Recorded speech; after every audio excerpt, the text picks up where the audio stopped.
வேண்டாம் நல்ல மனம் உண்டாம் மாமலர நோக்குண்டாம் துப்பார் திருமேனி தும்பிக்கையான் பாதம் தப்பாமல் சார்வார் தமக்கு. இப்போ நம்ம இந்த வீடியோவில் பார்க்கக்கூடிய தலைப்பு குரு பெயர்ச்சி 2026. 2ஆம் தேதி ஜூன் மாதம் 2026 அன்று நிகழக்கூடிய குரு பெயர்ச்சியானது மிதன ராசியிலேருந்து கடகராசிக்கு குருபவன் பெயர்ச்சியாகி போகிறாங்க. அந்த கடகராசி அப்படிங்கிறது குருபவனுக்கு உச்ச வீடு.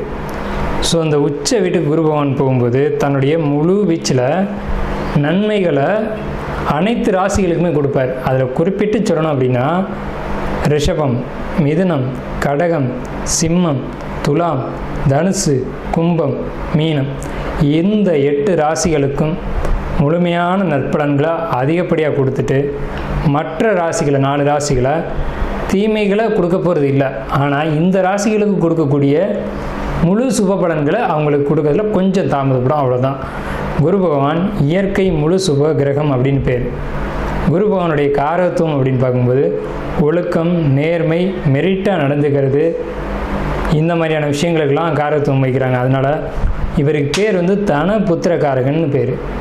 குரு அப்படின்னாலே ஒருத்தருக்கு வழிகாட்டுறவர் அப்படின்னு பேர். ஸோ இந்த அடிப்படையில் குருபகவானுடைய பெயர்ச்சி அப்படிங்கிறது இந்த 12 ராசிகளுக்கும் முழு சுபத்தன்மைகளை இருந்தாலும் மேலே சொன்ன 8 ராசிகளுக்கு அதிகப்படியான நன்மைகள் நடக்க இருக்குங்க.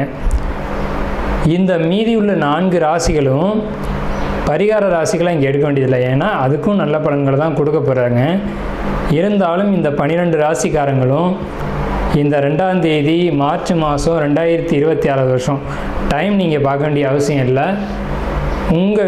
நீங்கள் வசிக்கக்கூடிய இடத்துக்கு பக்கத்தில் இருக்கக்கூடிய சிவாலயத்துக்கு போயிட்டு சிவனுக்கு ஒரு அர்ச்சனை செய்துட்டு வந்தீங்க அப்படின்னா மிகவும் ஒரு சிறப்பான ஒரு விஷயமா இருக்கும்.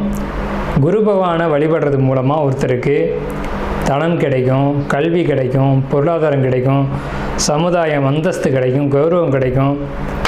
நம்ம சொல்கிறோம் இல்லைங்களா, ஒயிட் காலர் ஜாப்னு சொல்கிறோம் இல்லைங்களா, பேங்க்கில் வேலை பார்க்கக்கூடியவங்க, பணத்தை எண்ணக்கூடியவங்க, அழுக்குப்படாமல் வேலை செய்யக்கூடியவங்க, இந்த மாதிரியான விஷயங்களுக்கு காரத்துவம் வைக்கக்கூடியவர் யாருன்னு கேட்டிங்கன்னா குரு பகவான் தான். அதுலேயும் கடகராசியில் குரு வர்றது அப்படிங்கிறது கஜகேசரி யோகம்னு பேர். கஜகேசரி அப்படின்னா 100 யானைகள் சண்டையிட வரும்போது ஒரு சிங்கம் எதிர்த்து போட்டிட்டு அந்த 100 யானைகளையும் விரட்டி தள்ளுறது அப்படின்னு பேர். ஸோ இப்படிப்பட்ட கஜகேசரி யோகத்தில் நிகழக்கூடிய இந்த குரு பெயர்ச்சி 2026ஆம் ஆண்டு அப்படிங்கிறது 12 வருஷத்துக்கு ஒரு முறை ஒரு சிறப்பு வாய்ந்த ஒரு வருஷமாக இருக்கும். இதுக்கு பிறகு இன்னொரு 12 வருஷம் கழித்து தான் இந்த ஒரு சிறப்பான ஒரு குரு பெயர்ச்சி அப்படிங்கிறது நிகழும். ஸோ உங்களுக்கு இந்த குரு பெயர்ச்சி கடகராசிக்கு பயிற்சி ஆகுது. குரு பலன் அப்படின்னு பார்க்கும்போது சந்திரன் என்ற வீட்டுக்கு, அதாவது கடகராசிக்காரங்களுக்கு அல்லது ரிஷபராசிக்காரங்களுக்கு, மேலே சொன்ன இந்த 8 ராசிக்காரங்களுக்கும் குரு பலன் அப்படிங்கிறது வந்துடும்.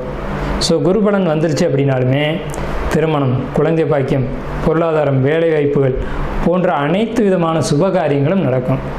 சுபகாரியம் நடக்கணும் அப்படின்னா குரு பலன் வேணும். சந்திரன் என்ற வீட்டுக்கு குரு வர்றது, அவர் வீட்டுக்கு சந்திரன் என்ற வீட்டுக்கு 2ஆம் வீட்டில் குரு வர்றது, சந்திரன் என்ற வீட்டுக்கு 5ஆம் வீட்டில் குரு வர்றது, சந்திரன் என்ற வீட்டுக்கு 7ஆம் வீட்டில் குரு வர்றது.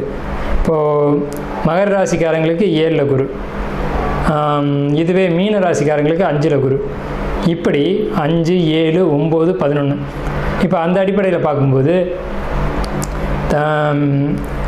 மீன ராசிக்காரங்களுக்கு 5ல் குரு, தனுசு ராசிக்காரங்களுக்கு அது விழுகாது. இதுவே விருச்சிக ராசிக்காரங்களுக்கு 9ல் குரு. அப்போ விருச்சிக ராசிக்காரங்களுக்கு குரு பலன் இருக்குது 11. கன்னி ராசிக்காரங்களுக்கு 11ல் குரு. ஸோ இவங்களுக்கெல்லாம் கன்னி, கடகம், விருச்சிகம், மகரம், மீனம் இந்த ராசிக்காரங்களுக்கெல்லாம் குரு பலன் அப்படிங்கிறது நிகழ்ந்திருக்கு. குரு பெயர்ச்சிக்கான சிறப்பு பலன்கள் மூல நட்சத்திரம் 20வது நட்சத்திரம். எப்போவுமே நட்சத்திரங்களில் முக்கியமான ராசி மண்டலத்தை 3 பிரிவாக பிரிக்கக்கூடிய முக்கிய நட்சத்திரம் மூல நட்சத்திரம். அதில் மூல நட்சத்திரத்தில் பிறந்த உங்களுக்கான குரு பெயர்ச்சிக்கான சிறப்பு பலன்கள் அப்படிங்கிறது என்னன்னு கேட்டிங்கன்னா, நிச்சயமாக உங்களுக்கு இந்த குரு பெயர்ச்சி மிகப்பெரிய அளப்பரிய யோகங்களை, வருமானத்துக்கு, குறிப்பாக குடும்பத்துக்கு, பொருளாதாரத்துக்கு, வீடு வாசல், அதே மாதிரி புதிய வாகனம் வாங்குறதா இருக்கட்டும், ஆடம்பர செலவுகளை செய்கிறதா இருக்கட்டும், குடும்பத்தில் சுபகாரியங்கள் நடக்கிறதா இருக்கட்டும், இது போன்ற அமைப்புகள் உங்களுக்கு அளவுக்கு அதிகமாக இருக்குது. உங்களுக்கு பார்த்துக்கிட்டிங்கன்னா வீடு கட்டலாம், பால் காய்ச்சலாம், கிரகப்பிரவேசம் பண்ணலாம். உங்களுக்கு குழந்தைகள் இருந்தால் அவங்க படிப்புக்காகவோ அல்லது ஒரு சுபகாரியங்களுக்கோ, இப்போ உங்களுக்கு உதாரணத்துக்கு உங்களுக்கு குழந்தையே இருக்குது, திருமணம் பண்ணாமல் லேட் ஆகிட்டே இருக்குது அப்படின்னா வரன் நல்ல வரனாக தேடி வரும். ஸோ அந்த மாதிரியான ஒரு அமைப்பு.